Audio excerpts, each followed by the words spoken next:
Vamos a empezar con las breves introducciones y quizás, Efraín, tú podrías empezar. Sí, pues, buenas tardes a todos y a todas y gracias, Mike, y al centro por organizar este conversatorio. Yo se suponía que hiciera una introducción general a la iniciativa. Yo creo que ya se ha hecho bastante bien, que lo han hecho tú y Sergio, así que voy sencillamente a puntualizar algunas cosas. El propósito último que el grupo se planteó fue desarrollar unas estrategias y una serie de actividades que condujeran al fortalecimiento de la capacidad cívica en Puerto Rico. ¿Y qué queremos decir con eso? Tenemos que decir que muchos grupos, organizaciones y sectores, movimientos sociales que hay en Puerto Rico, que han estado involucrados ya en el pasado en largas luchas, pues puedan tener quizás un apoyo adicional que pueda magnificar su capacidad de acción en el país. Y es una capacidad de acción tanto para adelantar sus reclamos como para sus reclamos particulares, digamos como para también lograr generar consensos acerca de lo que hace falta hacer en el país para lograr transformaciones importantes. Aunque se han seleccionado una serie de áreas de trabajo y unos proyectos específicos, hay una meta más general y de más largo plazo, que es lograr cambios sistémicos en Puerto Rico. Parece que muchos de los esfuerzos que desde estos sectores se han hecho en el pasado, algunos de los cuales, como ha dicho Sergio, han sido muy exitosos, pues muchas veces por necesidades de la situación, pues se quedan en lograr alguna meta específica en relación con un issue particular. Me parece que eso es importante. Pero también nos ha parecido que es importante que se desarrolle en Puerto Rico la capacidad para un trabajo sostenido, que tenga los recursos, que tenga las metas claras y que tenga la capacidad de coordinación, sobre todo para lograr cambios de mayor calado, cambios sistémicos, le decimos nosotros. Y uno de esos cambios tiene que ver con algo que señaló Sergio en su presentación, y es cómo nosotros visualizamos la relación del gobierno con el resto de la sociedad. Fíjense que digo el resto de la sociedad porque el gobierno es parte de la sociedad en ese sentido. Y como bien también él señaló y se ha señalado en tantas ocasiones, esas relaciones muchas veces están marcadas por el paternalismo, por el clientelismo, por el intento del gobierno por controlar los grupos y los movimientos sociales, o a veces sencillamente por una enorme hostilidad también que ocurre. Y entonces lo que nos parece que debe cambiar en términos sistémicos es esa relación, ese tipo de relación. De modo que el gobierno cumpla con su función. El profesor Stiglitz ya ha dicho aquí que el gobierno tiene una función que realizar, que es importante que el gobierno la realice. Y dio muchísimos ejemplos de cómo la intervención gubernamental puede ayudar al desarrollo, ¿verdad?, económico, social y político. Pero también me parece que los diversos sectores sociales tenemos que poner de nuestra parte en una situación de autonomía frente al gobierno, la autonomía suficiente como para poder tener una perspectiva crítica, y también en una relación de colaboración. Pero las relaciones de colaboración, cuando se dan en situaciones de poder asimétrico, en el que una parte tiene más poder con otro, no son realmente de colaboración. La autonomía de estos sectores sociales realmente hace falta para que pueda haber una verdadera colaboración con el gobierno que sea fructífera y que logre cambios importantes. Para eso, pues, me parece que hace falta que estos diversos grupos cívicos, sociales, etcétera, cuenten con los recursos necesarios. A nosotros nos interesa ayudar a identificar cuáles son esos recursos que hacen falta. Necesita las herramientas para ese trabajo. Nos interesa ayudar a desarrollar esas herramientas, entre las cuales está la información, como muy bien se dijo aquí esta tarde. pero pueden ser otro tipo de herramientas como el uso adecuado de la tecnología, etc. Además, la capacidad para actuar y finalmente, como dije, la autonomía. Pero hay una necesidad muy seria, me parece, en Puerto Rico, que es la de poder coordinar muchos de estos esfuerzos, sin que nadie domine, ¿verdad? Sin ansias de protagonismo ni nada de eso, pero que poder coordinar los esfuerzos. Me parece que uno de los logros que ya se ha dado es lograr reunir este grupo de entidades, la Clínica de Asistencia Legal, la American Civil Liberties Union, CNE y el Centro de Periodismo Investigativo, que es un proceso que yo tengo que decir que no es un proceso del tipo en el que no he participado muchas veces en el pasado. Ha sido muy interesante, muy colaborativo y capaz de lograr unos consensos inmediatos sobre qué es lo que hay que hacer. Así que esta colaboración, lo que nosotros queremos es que se pueda reproducir, porque la intención nuestra no es que la iniciativa se quede en estos 4 grupos, sino que se multiplique en una colaboración mucho más amplia con numerosos otros grupos.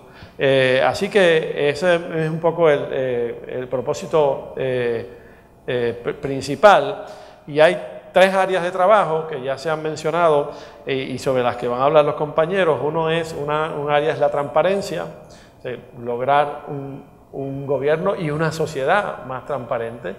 2, el área de los derechos civiles y el acceso a la justicia, que William y Marilu explicarán cómo eso, qué tiene eso que ver con el desarrollo de capacidad cívica. Y la otra es la justicia socioeconómica, que fundamentalmente estará a cargo del Centro de la Nueva Economía, aunque en colaboración con el resto de las entidades que conforman esta especie de concertación, ¿verdad?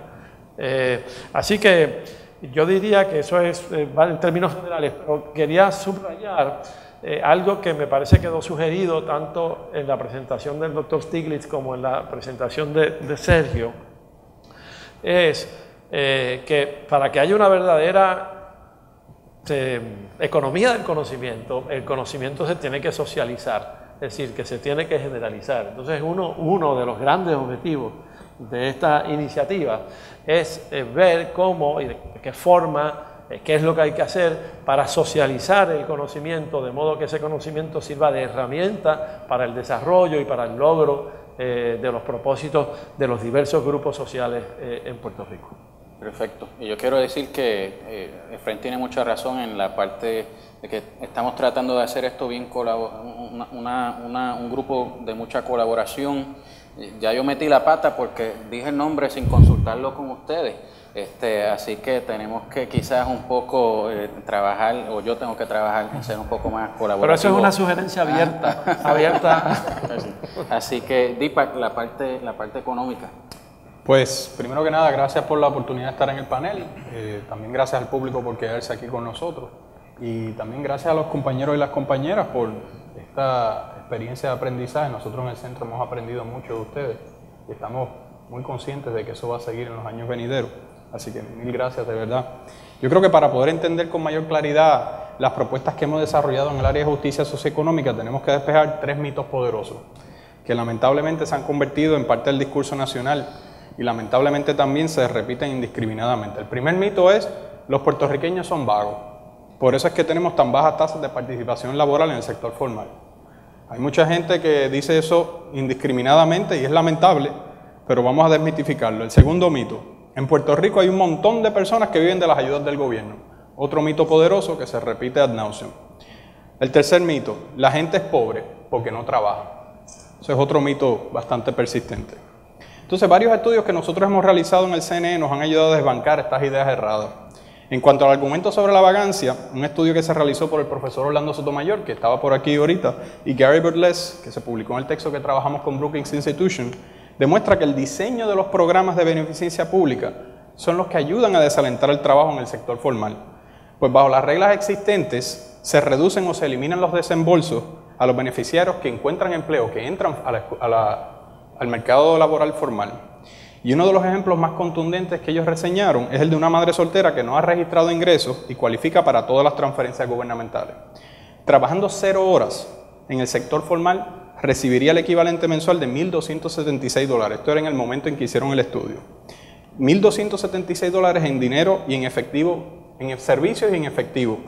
Si ella fuera a trabajar a tiempo parcial, su ingreso neto mensual, contando el ingreso al trabajo y las ayudas que empieza a perder, se reduce por $15. Si trabaja 40 horas a la semana, solamente gana $37 más que si no estuviese trabajando. Entonces, la decisión de entrar a la fuerza laboral formal no está determinada por una patología cultural, como comúnmente profesan algunos susodichos expertos, sino que está atada a un cálculo racional, que está condicionado por unos desincentivos laborales. Parte de ese entramado de desincentivos incluye también penalizar la acumulación de activos, ahorro, de que tengan un carro, de que acumulen una vivienda o tengan una propiedad fuera de su casa principal. Bajo las reglas existentes, los participantes, por ejemplo, no pueden ahorrar cantidades significativas ni poseer algunos activos.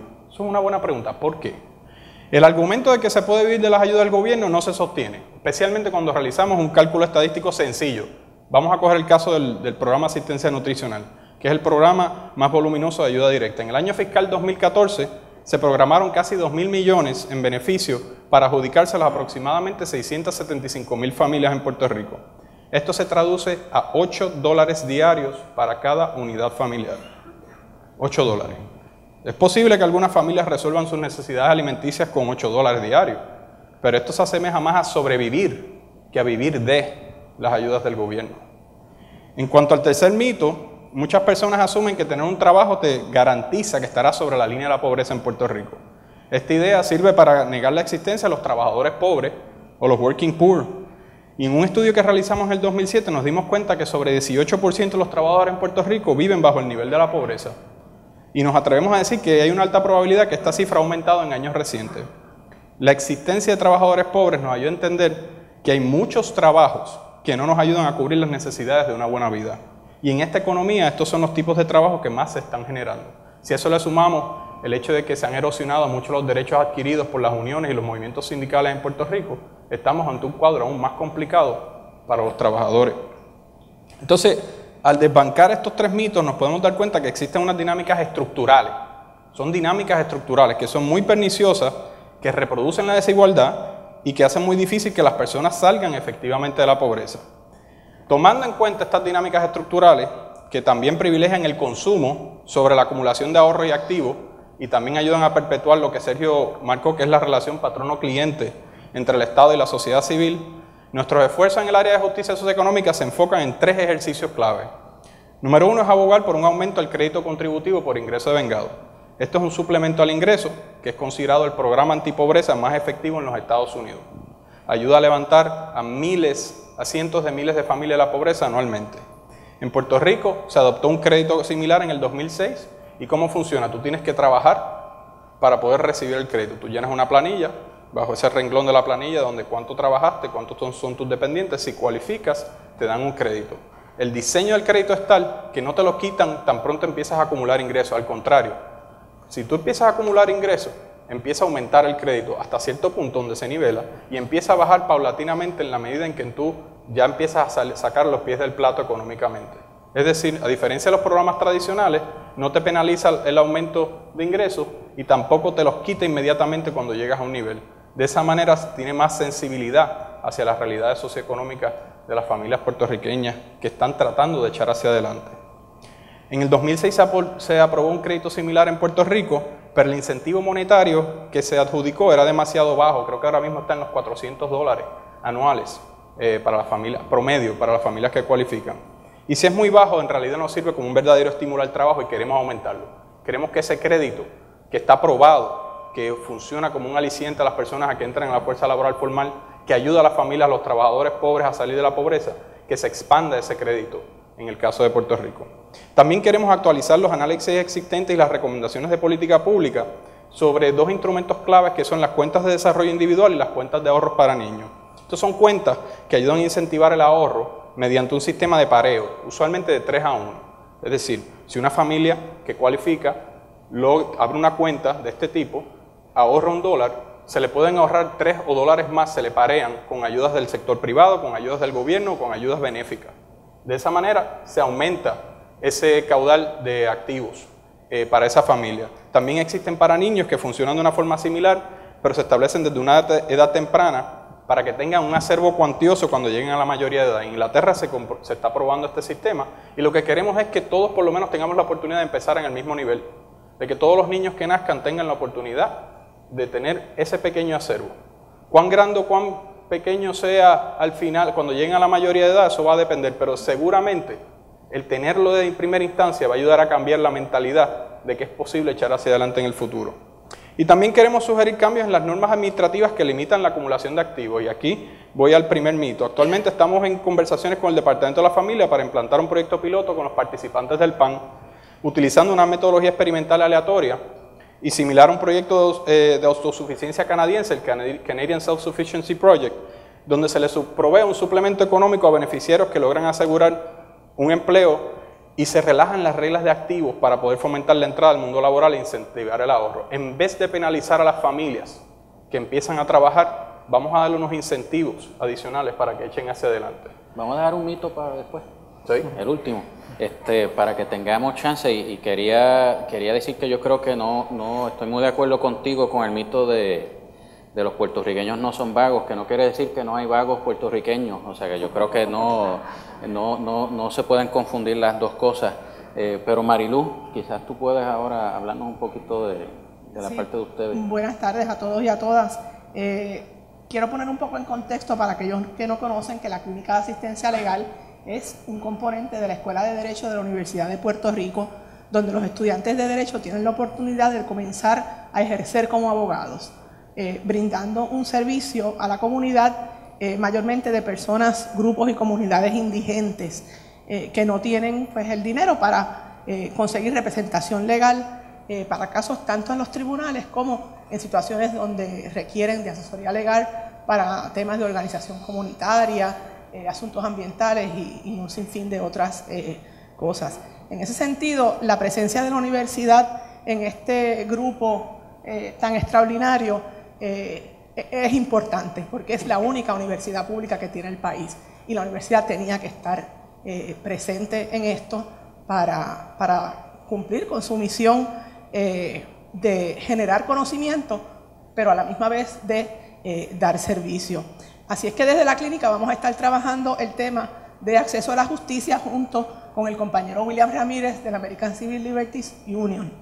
Para hacer este trabajo nosotros vamos a traer a la mesa a un sinnúmero de otras organizaciones y entidades con las cuales hemos estado trabajando por muchos años, otras con quienes comenzaremos una colaboración, porque de lo que se trata es de crear espacios abiertos, amplios, donde la participación ciudadana sea uno de los elementos principales y tenemos que nosotros comenzar dando el ejemplo para que realmente sea efectivo. Entre esos grupos podemos mencionar a Servicios Legales de Puerto Rico, al Colegio de Abogados, su programa Pro Bono, la Sociedad para la Asistencia Legal, Casa Pueblo, el proyecto Enlace con el Caño Martín Peña, el proyecto Matria, el proyecto Pro Bono, Enlace con las escuelas públicas de la Escuela de Derecho, entre muchos otros, y aspiramos a que ese grupo se siga ampliando.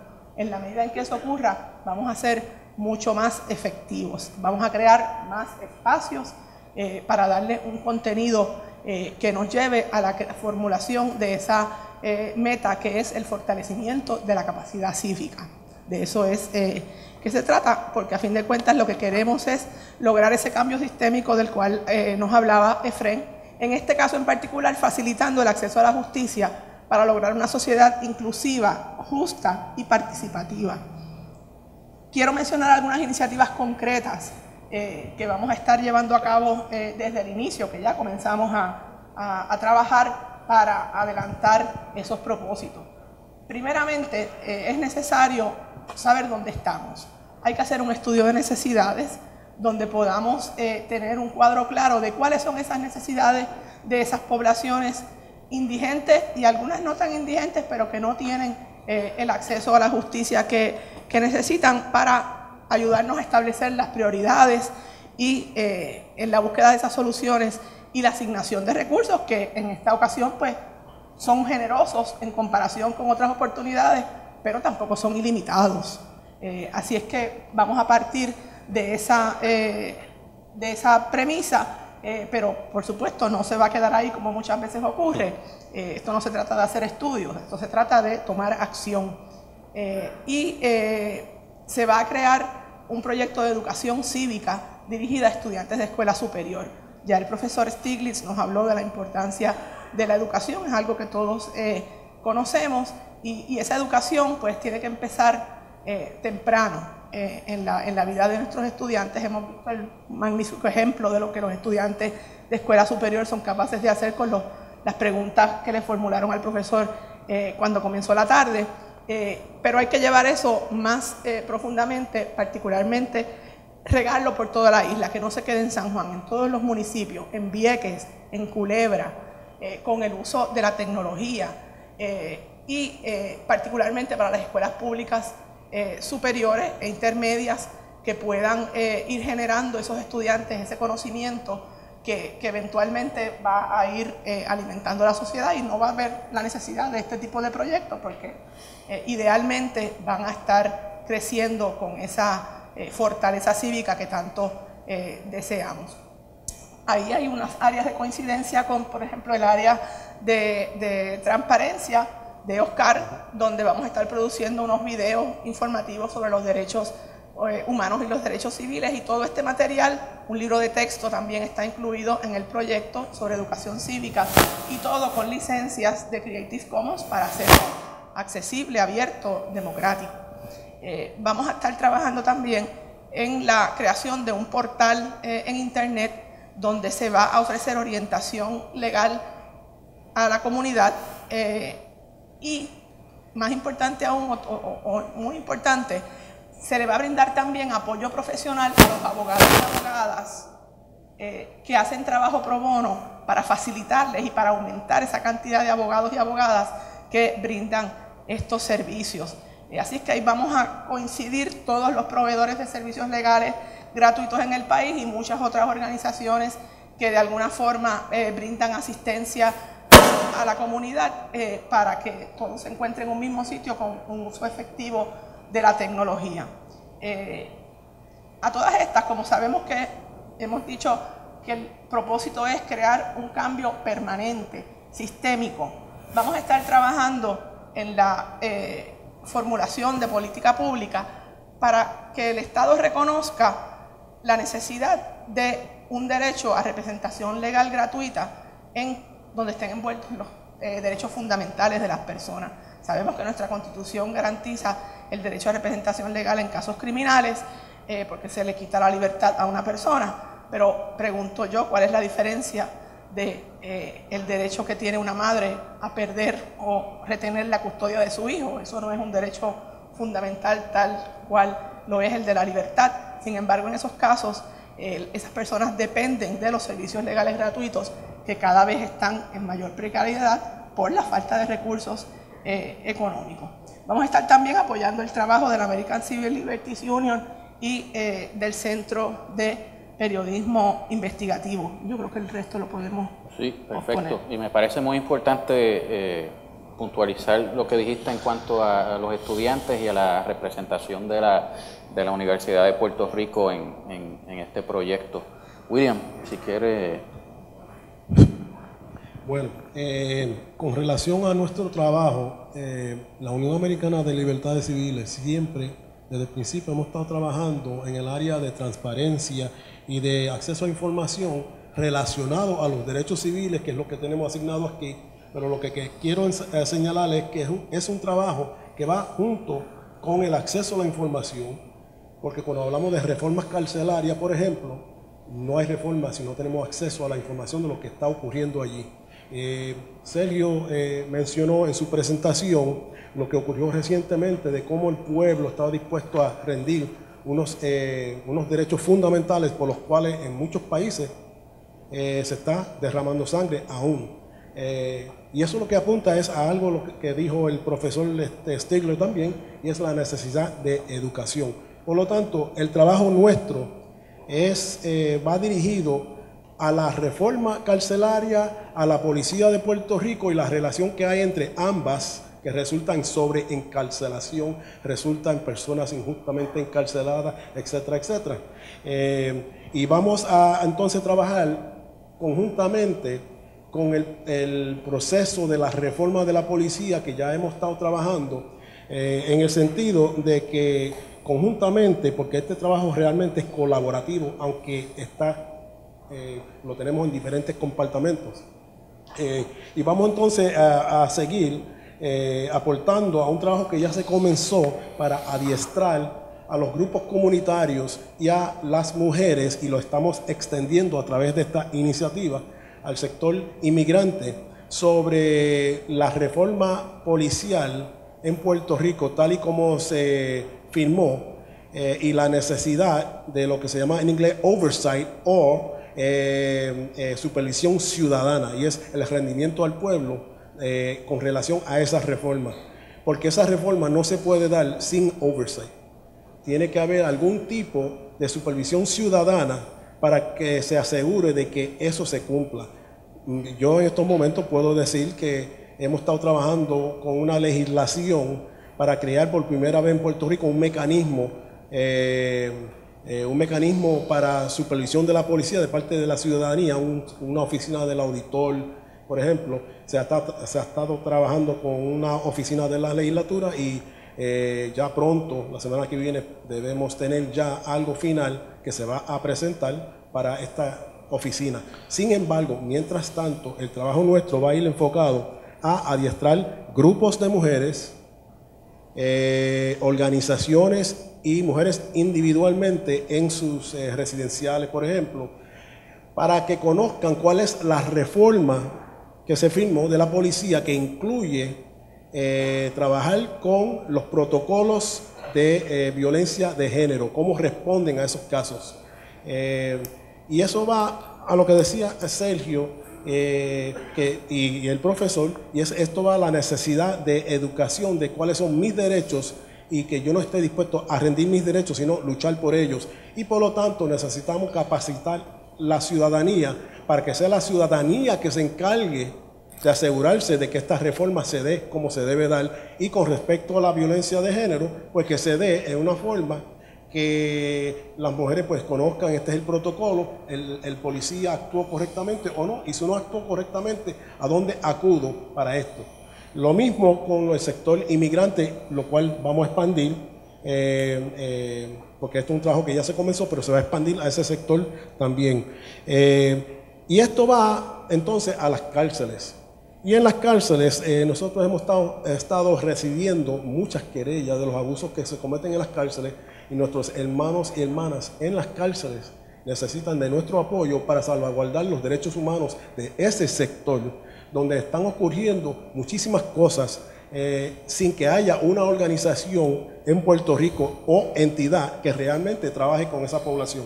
Y determinamos que había necesidad de comenzar con un estudio que vamos a comenzar pronto, y tenemos estudiantes externos de facultades de Derecho que vienen para Puerto Rico a trabajar con nosotros para iniciar un estudio sobre el estado actual de las cárceles en Puerto Rico, inclusive y especialmente la cárcel federal, que ahora está teniendo muchísimos problemas con relación a los derechos humanos y si se cumplen con los principios de los derechos humanos en las cárceles de Puerto Rico.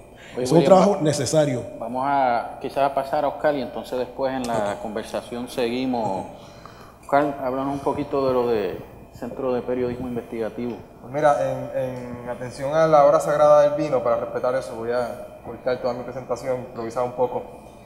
Simplemente voy a establecer que el Centro de Periodismo Investigativo es una organización que lleva 6 años ya trabajando, con sede en la Universidad Interamericana, la Facultad de Derecho de la Universidad Interamericana. Hemos hecho periodismo de investigación, pero nuestra misión también es el acceso a la información. Y la verdad es que hasta que no se dio esta oportunidad con este proyecto, no habíamos tenido la oportunidad nosotros de potenciar esa sección de nuestra misión, esa parte de nuestra misión. Así que para nosotros es un espacio abierto para potenciarlo. No voy a hablarles mucho específicamente de las propuestas que tenemos, porque deliberadamente lo que quiero es que ustedes se lleven en su mente la posibilidad de ir pensando en transparencia y que sigan dándole pensamiento a ese concepto. ¿Por qué? Porque si vamos a hacerle honor al nombre de nuestra propuesta, estos son espacios abiertos, no son cerrados entre nosotros 4. Entonces esperamos que todos ustedes, como individuos, como organizaciones, aporten en una agenda común a este proyecto, aporten con recursos, por supuesto, con espacio, aporten con ideas y aporten con agenda común. Vamos a estar, por lo menos en la sección de transparencia, así haciendo acercamiento a algunos de ustedes para específicamente escuchar sus preocupaciones sobre transparencia y cómo eso se puede desarrollar en una agenda común que pueda servirnos a todos. Así que esperen esa llamada, para que se vayan pensando en este concepto de transparencia, ¿no? Los voy a llevar a un momento bien reciente.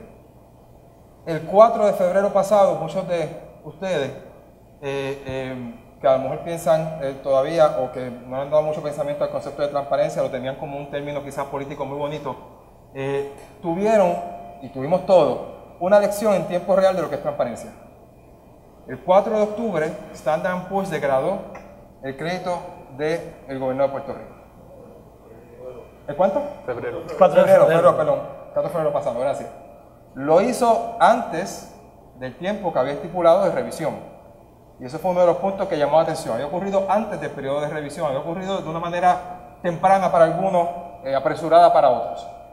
Del mismo informe de Standard & Poor's, de entrevistas que dieron los analistas luego, de incluso información que hemos recibido nosotros, se confirma que uno de los elementos principales que tomó en cuenta Standard & Poor's para emitir su decisión ese día fue un acto de falta de transparencia. El gobierno de Puerto Rico, los funcionarios del Banco Gubernamental de Fomento habían dado una información que los analistas de Standard & Poor's entendían era contradictoria a otra que estaban recibiendo. Y la información que tenemos es que incluso no habían podido entregar, presentar una forma medible. Las propuestas que estaban haciendo de cómo salir de la crisis no había cómo medirlas correctamente. Todo eso es una lección de transparencia, o más bien de falta de transparencia en el mundo real. Así que el que no haya pensado mucho en transparencia antes, o que pensaba que era un término que usaban solamente algunos locos, sepa que ahora mismo estamos discutiendo y estamos sufriendo y están ustedes muchos haciendo planes para un estado económico que se ha creado en parte por un problema de transparencia. Nosotros en la sección de transparencia de este grupo de trabajo tenemos como meta trabajar con esa transparencia real, no la filosófica. Y esperamos tener victorias que propendan a que el gobierno de Puerto Rico abra sus archivos y procedimientos de forma tal que todos los ciudadanos adquieran la capacidad de primero tener ese conocimiento socializado, como lo hablaba el profesor, para que se desarrolle economía sobre ese conocimiento. Hay industrias, en Puerto Rico hay algunas muy exitosas, aquí hay algunos representantes de ellas, que se basan en la información, venden información. Esto es una posibilidad incluso industrial de desarrollo económico. Así que vamos a trabajar en acciones que propendan a que el gobierno abra sus archivos para que la información esté disponible y para que los ciudadanos tengan la capacidad de juzgar ellos mismos el desempeño de su gobierno. ¿Por qué decimos que esto es algo que le pertenece a todo el mundo, que en efecto le pertenece? Y es muy valioso además. Porque en Puerto Rico, distinto a otras jurisdicciones, el acceso a la información es un derecho constitucional. Lo tienen cada uno de ustedes ahora mismo. No es una dádiva burocrática. No hay que esperar que alguna agencia del gobierno entienda apropiado darle información a usted. Usted tiene ahora mismo en nuestro ordenamiento jurídico, que no existe en otras jurisdicciones, un derecho constitucional. Es parte del conjunto de sus derechos. Así que lo que queremos hacer es que ustedes conozcan ese derecho, que ustedes vean cómo ese derecho les puede aplicar, que podamos ayudarle a fomentar y aplicar ese derecho y que veamos cómo eso nos afecta a todos. ¿Cómo eso nos afecta a todos? Algunos de ustedes pensarán que en Puerto Rico no hay un problema de transparencia. Y sin querer generalizar, probablemente algunos lo piensan que no hay un problema de transparencia porque tienen o pueden sufragar unos accesos específicos y garantizados. Pero para los que piensan que eso es la forma de tener transparencia, les doy una cita de un autor que hablaba sobre el warfare, economic warfare, la guerra económica. Sabes que tienes un problema de transparencia cuando los ciudadanos de una democracia necesitan contar con Wikileaks para tener detalles de las enmiendas a sus leyes.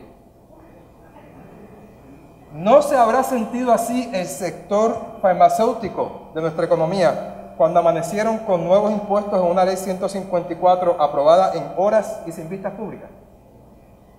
¿No se siente así todo abonado de energía eléctrica ante el eterno hinchamiento del cargo de ajuste por combustible en su factura que nadie sabe qué es? ¿No se sienten así los analistas y las propias casas acreditadoras cuando claman porque el gobierno de Puerto Rico publica el índice de actividad económica con 2 meses de retraso? Que publiquen los estados financieros auditados con meses de retraso. Confiamos en la razonabilidad de una reforma de retiros realizada sin informes actuariales actuales. Todos esos son problemas de transparencia. Ejemplos que podemos dar de otras jurisdicciones. Oye, déjame interrumpirte ahí un momento porque me parece bien importante y sería bueno que el resto del panel pueda responder a algo que me pareció o yo creo que sucede a menudo, y es que muchas veces vemos estos temas como si fueran para otro grupo. A mí me gustó mucho una gráfica que tenía Sergio en su presentación de una balanza, y en esa balanza estaba la sociedad civil y el sector privado en el mismo lado. Y yo creo que es similar a lo que tú estás diciendo, o sea, de que estos son derechos. Cuando estamos hablando de represalias, el Estado muchas veces toma represalias no tan solo con madres e hijas a través de macanazos, toma represalias a través quizás de investigaciones de Hacienda, cuando alguien se sale del lugar o hace algún comentario indebido. O sea que esto es algo que no se debe interpretar como que solamente afecta a un grupo de personas. Lo de transparencia, tú tienes mucha razón también, esa es un área donde afecta tanto al sector privado como muchas veces a la sociedad civil. Así que quizás sería interesante abundar un poco de esto, porque yo creo que muchas veces se malentiende de que esto de derechos es para unos grupos minoritarios. En el caso de Puerto Rico, a mí me parece que es para grupos mayoritarios. Todo el mundo. ¿Qué tú crees, Efraín? Bueno, es que los derechos son de todas las personas, y entonces lo que puede pasar es que la necesidad de reclamar un cierto derecho puede tener manifestaciones distintas para distintas personas, ¿verdad? Porque están en situaciones distintas. Pero ciertamente el derecho a la libertad de expresión, bueno, pues eso no es de un sector, eso es de todo el mundo. El derecho a la información, que es de lo que estamos hablando aquí, que es un problema que es de transparencia, es de derechos civiles, es de acceso a la justicia también. El derecho a la información es un derecho de todo el mundo y lo tienen las empresas cuando necesitan información del gobierno, lo tienen las organizaciones no gubernamentales que necesitan información del gobierno, y lo tiene cada ciudadano, de modo que estos no son derechos para unas minorías. Son derechos para todo el mundo. Entonces, a mí me parece que eso pues se debe entender así. Por otro lado, a veces uno oye, cuando hablamos de derechos, la crítica de que, bueno, está bien de hablar tanto de derechos, no lo oye mucho, hay que hablar de obligaciones. Y es cierto, hay que hablar de obligaciones. Lo que pasa es que una obligación principalísima en cualquier sociedad es respetar el derecho de los demás. Entonces, eso es una obligación. Y para cumplir con esa obligación, todo el mundo tiene que conocer cuáles son los derechos que hay que respetar. O sea, el policía tiene la obligación de respetar los derechos de la víctima de violencia doméstica. Tiene la obligación de respetarlo y de ayudarla. Y si no lo conoce, si no sabe cuáles son, pues entonces no los puede respetar, no puede cumplir con su obligación. Entonces, parte de esta capacitación que tú estás haciendo y que se va a hacer con esta iniciativa, tiene que ser no solo para el que sufre la violación del derecho, sino para todo el mundo. Es decir, los policías hay que adiestrarlos, hay que capacitarlos para que sepan cumplir con su obligación, de respetar los derechos. A los funcionarios del Estado hay que capacitarlos para que entiendan cuál es su obligación de dar la información que tú tienes derecho a solicitar, ¿verdad? Así que esto de separar derechos y obligaciones es una falsa dicotomía. Una cosa está involucrada con la otra. Las obligaciones surgen en gran medida por los derechos que tiene la gente.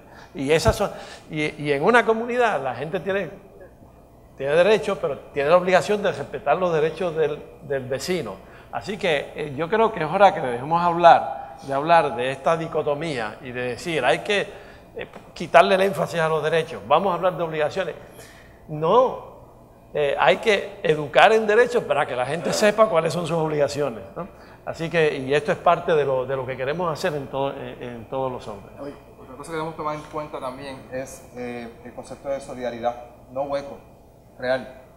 Aplicado a acceso a información, por ejemplo, tú puedes tener 15 compañías sometiendo una propuesta o una oportunidad de negocio con el gobierno, y puedes tener al gobierno haciendo algo indebido en ese procedimiento de secreto, no está siendo transparente, son cuartos ocultos, nadie sabe quiénes son los miembros de la Junta que se reúnen, ni cuándo, ni no hay minuta, no hay nada, no se sabe exactamente si siguieron al RFP o no siguieron al RFP, lo que fuera. Reciben 14 compañías una determinación negativa y probablemente ninguna se atreva a demandar, por lo que hablamos ahorita. Pero si en la primera subasta que eso sucede demanda una, y en la segunda demandan dos, y en la segunda demandan 3 o 4 o 5, o demanda un sector que las represente, una entidad que las represente, estamos haciendo un trabajo que adelantando realmente el tema de acceso a la información, y estamos haciendo validando el acceso a la información y la transparencia.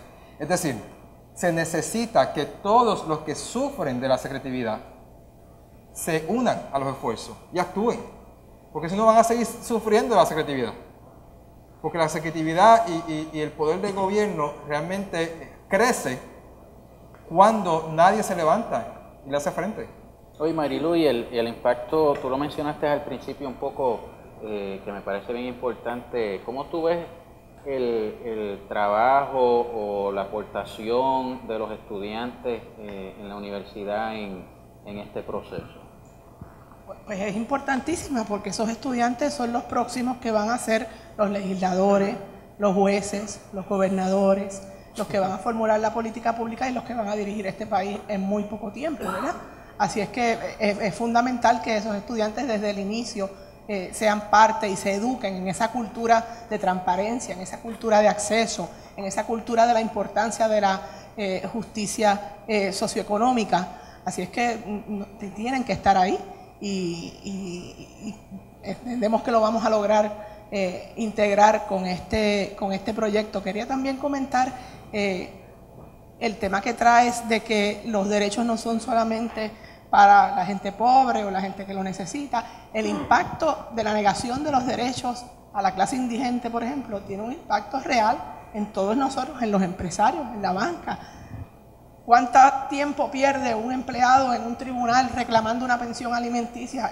Ese empleado no va a estar trabajando en su empresa. Así que tiene un efecto muchísimo más abarcador que impacta el desarrollo económico.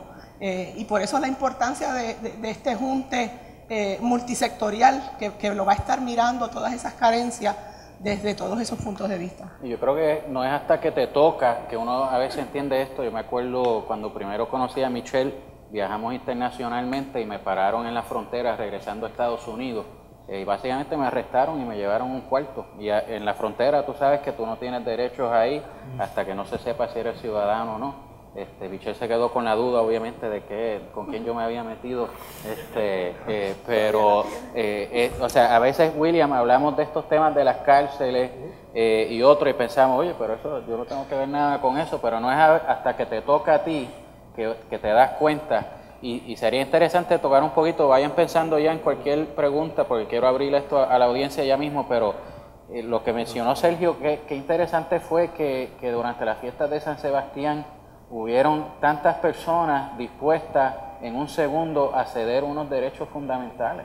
Y eso lo voy a combinar con la pregunta previa, porque aquí debe haber banqueros, supongo, o personas que trabajan en la bolsa, lo que sea. Y en muchas ocasiones, pues, vemos como escuchamos por ahí, el que no tiene hechas no tiene sospechas.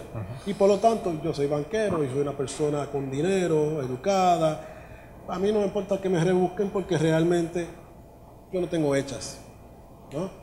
Pero vemos en toda la legislación post-9/11 que tiene que ver con registros y allanamientos irrazonables, a veces sin órdenes, porque vienen a través del Patriot Act.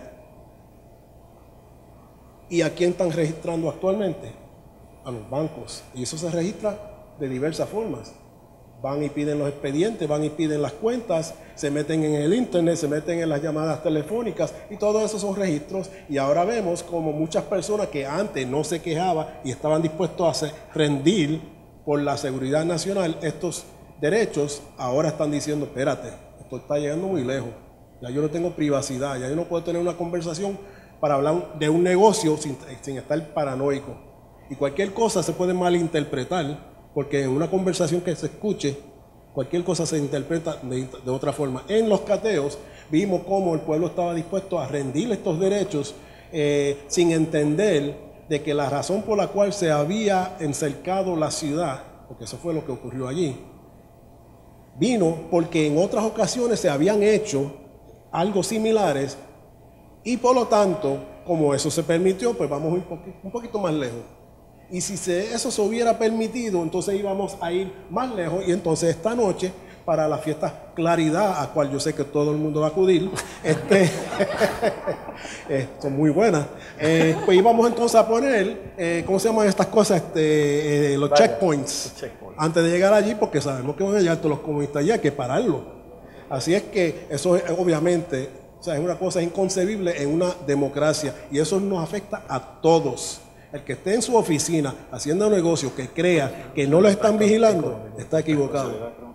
Oye, Efraín me recuerda, y de hecho tenía una pregunta para Deepak, y quizás después tú puedes comentar, ¿cómo entra? Tú lo hablaste un poco, pero se ve un poco separado lo de creación de activos que estamos hablando económicamente a lo que estamos hablando ahora en términos de transparencia y derecho. ¿Cuáles son los vínculos ahí? Yo creo que el vínculo principal tiene que ver con el tema, uno de los temas principales que tocó el profesor Stiglitz en su conferencia en la Universidad de Puerto Rico, que es la desigualdad. La desigualdad no es solamente un problema, y esto es algo que todavía se hace difícil transmitir en algunos escenarios, no es solamente un problema de los que están en una posición desigual, sino también de los que están arriba. Hay numerosas investigaciones que apuntan en sociedades más desiguales, sufren de unos índices de salud más bajos, sufren también de unos índices de sustentabilidad económica y ambiental más bajos, que nos afectan a todos, ¿no? Le afectan al empresario que tiene empleados que no tienen una condición de salud apropiada y tienen que invertir más en un plan médico más robusto, o que tienen que invertir en otras necesidades para sus empleados, ¿no? También nos afecta de una manera política. Se han hecho numerosos estudios de científicos políticos donde básicamente han apuntado en que las sociedades más desiguales, la calidad de la democracia, lo que es la esencia de la democracia se va perdiendo. Porque un número cada vez menor de personas son las personas que están aportando y opinando y creando las leyes que nos afectan a todos. En la medida en que eso pasa, esa conversación de unos pocos termina erosionando y termina impactando en todas las áreas que acaban de mencionar los compañeros. Y eso es un efecto directo de una desigualdad económica estructural. Tenemos que hablar de lo que es la estructura para poder entonces, yo estaba hablando de la diferencia entre los mitos. Los mitos en realidad es una forma para yo hacerle más claro a la gente que en vez de estar hablando de los individuos y acercarle la responsabilidad a los individuos y decirle la culpa es de los pobres, la culpa es de los que no se amarraron, no se agarraron de sus bootstraps y se levantaron por su propia cuenta. No, hay muchos problemas que son estructurales en naturaleza y que eventualmente percolan y se ven de distintas manifestaciones que son exactamente los ejemplos que dieron los compañeros anteriormente. Oye, yo quiero terminar esto en 10 minutos, así que yo sé que tú querías comentar ahí y quiero, Oscar, que tú digas algo también, pero vayan pensando allá algunos comentarios de ustedes. No, yo solo quería subrayar que hay una dimensión económica en todo lo que se ha planteado. Es decir, el Congreso de Estados Unidos hizo unos estudios estupendos cuando iba a aprobar la ley VAWA, Violence Against Women's Act, sobre la violencia doméstica, unos estudios estupendos sobre el impacto de la violencia doméstica en la economía nacional de Estados Unidos. Y eso todo el mundo debería ver algunos de esos datos para que vean de lo que se trata, y eso está ocurriendo también en Puerto Rico, de modo que eso tiene una dimensión económica. La transparencia y el acceso a la información igual. El doctor Stiglitz recibió su Premio Nobel de Economía por escribir sobre la asimetría de la información, ¿verdad? Entonces, cuando hay situaciones de asimetría de la información en el mercado, se toman decisiones equivocadas. Si no se tiene acceso a la información que se requiere para tomar las decisiones económicas adecuadas, se cometen muchísimos errores, hay derroche, hay pérdida, etcétera. De modo que estos temas tienen una dimensión económica extraordinaria y yo creo que pues, este grupo y todos los demás debemos también mirar ese aspecto de todas estas áreas de trabajo. Cuando hay asimetría en el flujo de información, también viene degradación de chatarra. También. Tienes que tenerlo muy presente. Yo simplemente, para provocarles la discusión que queremos desarrollar en los minutos que nos quedan, les voy a dejar con una cita, me voy a remontar un poco al tiempo revolucionario de Sergio, ¿no? En una carta de 1787 dirigida a un funcionario público, el entonces ministro de Estados Unidos ante Francia, Thomas Jefferson, advirtió que si alguna vez la ciudadanía desatendía los asuntos públicos, entonces, abro la cita, tú, yo, el Congreso y las asambleas, los jueces y los gobernadores, todos nos convertiríamos en lobos. Yo creo que todos los que estamos aquí, desde nuestras distintas perspectivas, podemos llegar a un consenso, quizá por lo menos mínimo, de que el aparato gubernamental en muchas áreas, si no todo, se ha convertido en una cuna de lobos. Y lo que propone un proyecto como este, darle esa capacidad a la ciudadanía de volver a ser atentos, de volver a ser activos para poder enfrentar lo que tienen en el otro lado.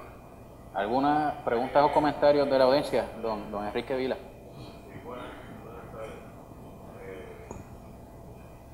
Me preocupa, estoy totalmente de acuerdo con lo que plantea el amigo Oscar Serrano con relación a la necesidad de la transparencia. Y cuando él plantea el hecho de que la transparencia pudiese llevar, en el caso de subastas, en el caso de RFP, la primera una demanda, en el segundo caso una segunda demanda, en el tercer caso 3 demandas, me preocupa el efecto que esa transparencia tenga con la paralización de los proyectos.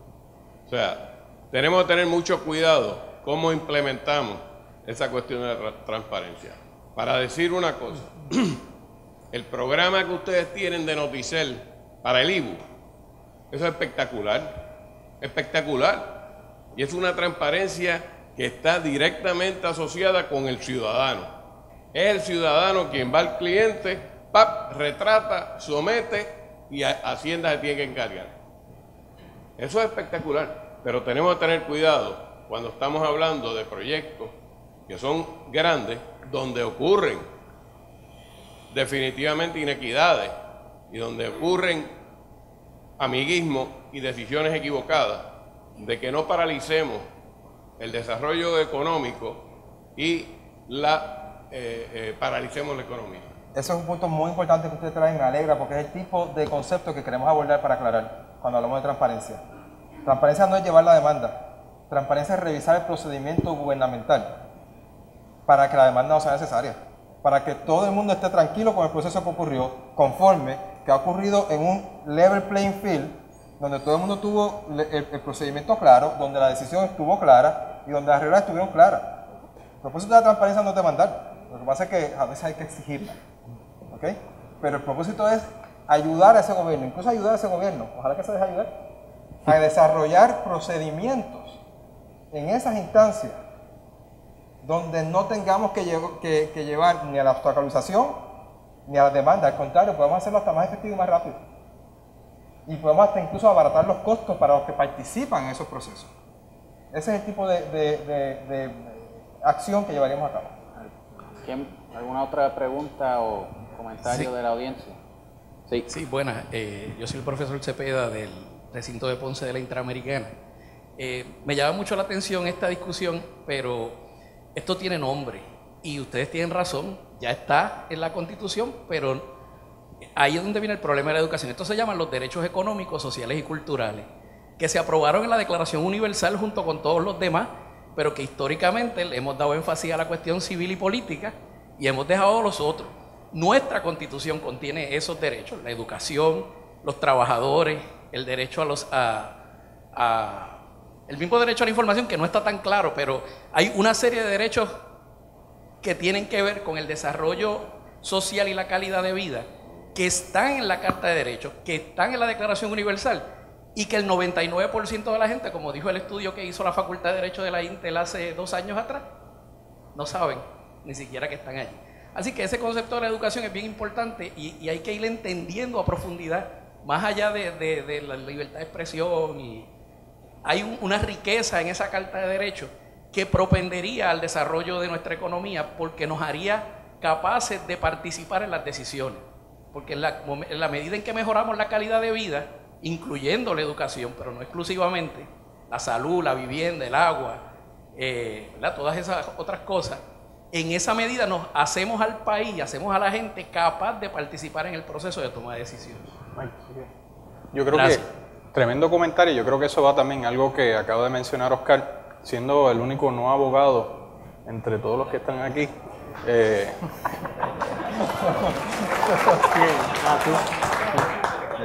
Especializándome en planificación y desarrollo, yo creo que tenemos que empezar a pensar en el desarrollo y en todos estos temas como no en términos de resultados particulares, sino en procesos. Yo creo que lo que dijo Oscar es muy fundamental, ¿no? Si el asunto de los derechos fuese solamente un asunto técnico de tener una ley en los libros, pues entonces Puerto Rico sería una de las mejores sociedades del mundo, ¿no? ¿Cuántas leyes, si nosotros no nos ponemos a verificar el Código de Derecho puertorriqueño, existen para todo tipo de cosas que se supone que sean de acción cívica, de derechos posibles y demás? Pero es en el proceso de su implementación y su ejecución en donde en realidad se crea la capacidad, el aprendizaje que estaba hablando el profesor Stiglitz, de ejercer ese derecho cívico. Nosotros en el mundo del desarrollo hablamos de la diferencia en el desarrollo de la técnica y la política. El desarrollo como un ejercicio técnico es decir, bueno, si tú bajas la tasa de interés tanto, si subes tal cosa, si aplicas este impuesto, pues se supone que todo lo otro proceda. Pero ¿cuál es el proceso que hay que conllevar para que eso en realidad se implemente de una manera sensata y lleve a desarrollo? Esa es otra pregunta, y eso es una fase política. Y lo que nosotros queremos hacer es salir de la técnica a la política, al ejercicio de las relaciones de poder.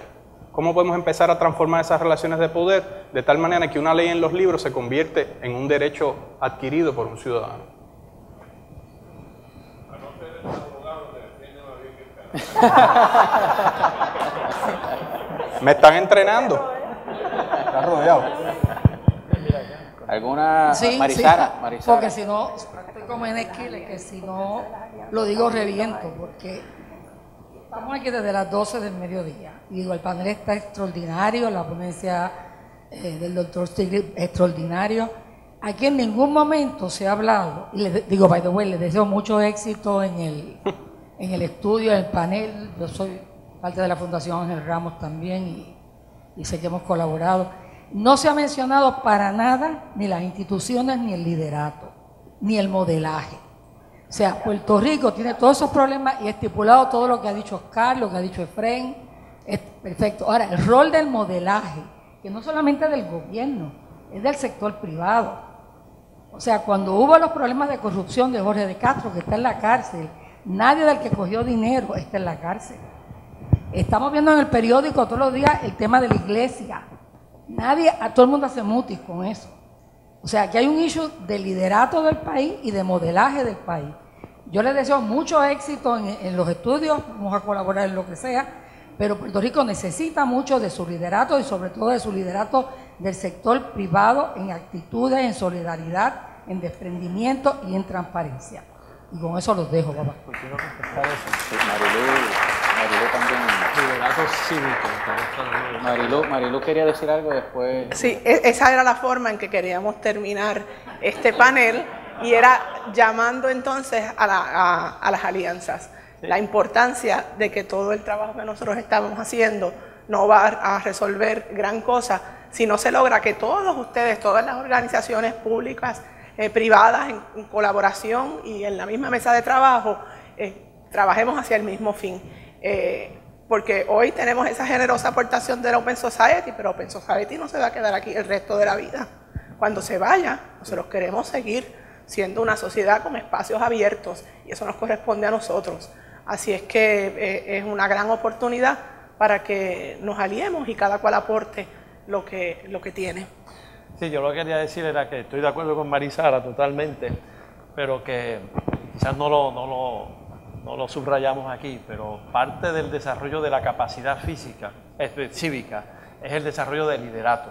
El desarrollo del liderato también en el sector cívico de la sociedad, eso es muy importante, porque lo otro que yo creo que hay que pensar es que no debemos concebir el liderato solo como ese liderato que viene de arriba, sea del arriba económico o del arriba político, sino también como el liderato que surge de las comunidades y que surge de la propia comunidad, y ese es un liderato muy importante. Y parte del ejercicio de desarrollo de capacidad cívica es eso, el desarrollo de ese tipo de liderato también, y del desarrollo también de modelaje en las comunidades y en las organizaciones no gubernamentales, etcétera. Así que estoy totalmente de acuerdo, lo único es que lo extendería a esta otra dimensión. Oye, una última pregunta, porque Marisara lleva aquí desde mediodía, como digo, así que para acabar esto... Bueno, para que Marisara se pueda ir rápido y el resto, una pregunta corta, pero le doy las gracias por el pensamiento que le han dado a todas estas áreas, al proyecto, y que sé que le continuarán dando. Me preocupa un poco el enfoque de lo que he oído, porque escucho capacitación, adiestramiento, de contenido de acceso a la justicia, de contenido transparente de los distintos campos, el contenido, pero también hay una dimensión que es la del aprender a aprender, aprender a actuar, que va a lo que señalaba Oscar, que la gente se intimida y cuando ve sus derechos muchas veces no respetados, no hablan, se apocan, no actúan. Y yo creo que eso es un área que se presta a la enseñanza también, que no solamente es el contenido de lo que tiene la legislación, lo que tiene la Constitución, lo que tiene la madre de los tomates, sino es cómo aplico eso, o sea, cómo actúo sobre ese conocimiento. Entonces eso es el comentario para que lo tengan ustedes en cuenta según van desarrollando este proyecto tan hermoso. Bueno, eso es parte de la agenda. Gracias por el señalamiento. Eso es, cuando hablamos de capacitación cívica es cómo poder funcionar, ¿no? Cómo poder actuar y funcionar dentro del mundo social en el que vivimos, de la sociedad en la que vivimos. O sea, no es solo transmitir conocimiento, sino capacidad para actuar, y yo creo que eso es fundamental, así que usted tiene toda la razón. Bueno. Pero con el entendimiento de los derechos fundamentales que usted dice, que en muchas ocasiones pues las personas no luchan para que se les respete. La idea es que conozcan bien sus derechos fundamentales, que el pueblo no los conoce, pero a través de estos proyectos, de alguna forma u otra, está dentro del proyecto el capacitar, pero educar también sobre esos derechos fundamentales y la necesidad de luchar por ellos y no rendirlos. Hoy quiero darle las gracias a los panelistas, a Sergio, al profesor Stiglitz, al Hotel Vanderbilt y su staff, al staff de CNE que está aquí hoy, y más que nada a ustedes, la audiencia, especialmente los que se han quedado hasta ahora. Ha sido, yo creo que una conferencia muy productiva, y le damos las gracias por el respaldo que siempre nos demuestran. Así que buenas tardes y podemos pasar ahora al sector.